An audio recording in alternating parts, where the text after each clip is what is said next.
7th class अस्सलाम वालेकुम। आज हम उर्दू अलिफ में पढ़ेंगे देहाती और शहरी ज़िंदगी का फ़र्क। इस कहानी में देहात में जो लोग रहते हैं और शहर में जो लोग रहते हैं उन दोनों की ज़िंदगियों का फ़र्क बताया गया है।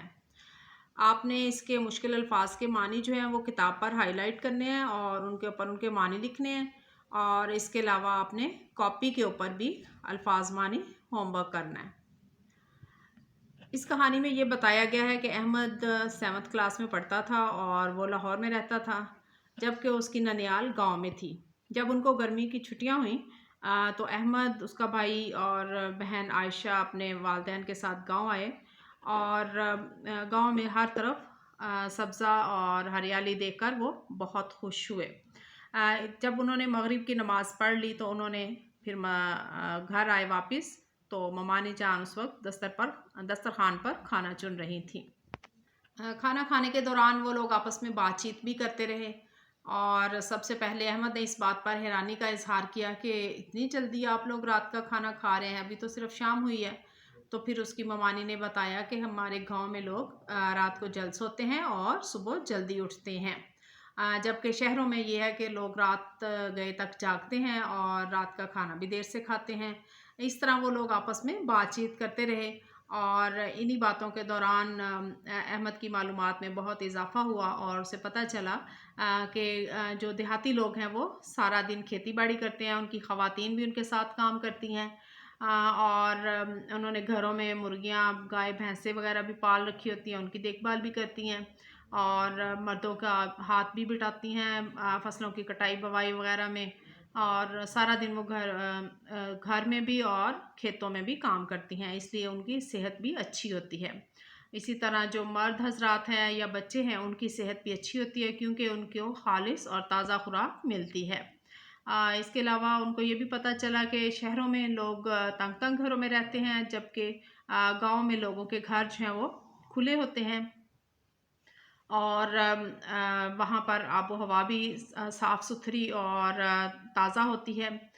इसके अलावा उसने बिलाल ने बताया अपने मामू जान को कि मेरे अबू जो हैं वो कॉलेज में पढ़ाते हैं और चचा जो हैं वो एक फैक्ट्री में काम करते हैं।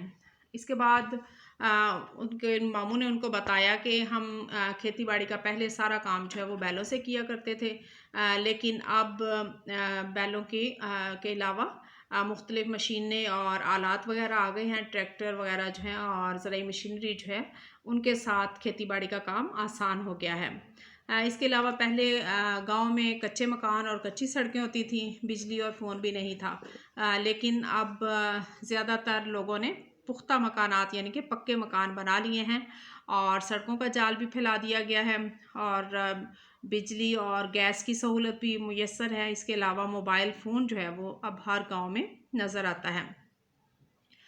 उनकी नानी जान ने बताया कि मैं शहर जाने से बहुत घबराती हूँ क्योंकि सड़कों पर लंबी लंबी गाड़ियाँ कतारें लगी होती हैं गाड़ियों की और उनका शोर भी बहुत ज़्यादा होता है। शहर की फ़ज़ा जो है वो आलूदा होती है और सांस लेना मुश्किल हो जाता है, लेकिन अब जो देहाती लोग हैं उनमें रुझान बहुत ज़्यादा बढ़ गया है कि वो लोग भी शहर जाएं।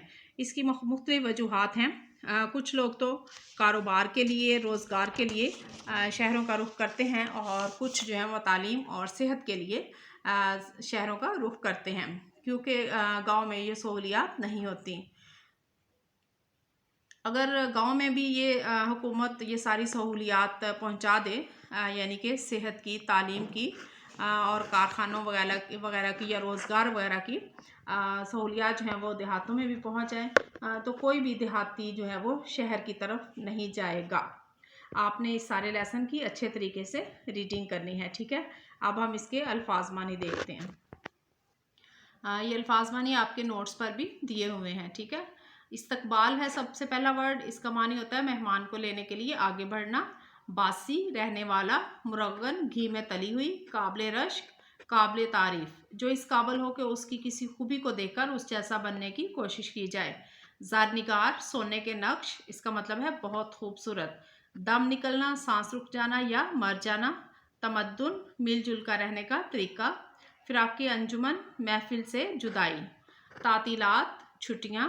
धान चावल की फसल, ढोर डंगर मवेशी या जानवर, कवि ताकतवर, दूबर मुश्किल, आलूदा का मानी है गंदा होना, नकल मकानी करना एक जगह छोड़कर दूसरी जगह जा बसना, रुझान तवज्जो, रवाज तौर तरीका, मुफीद फ़ायदेमंद, दाद देना तारीफ करना, ताज़ा दम होना थकन उतारना, बेतहाशा का मानी है बहुत ज़्यादा और पुख्ता का मानी होता है पक्का। ओके, आपने इसको अच्छे तरीके से याद करना है।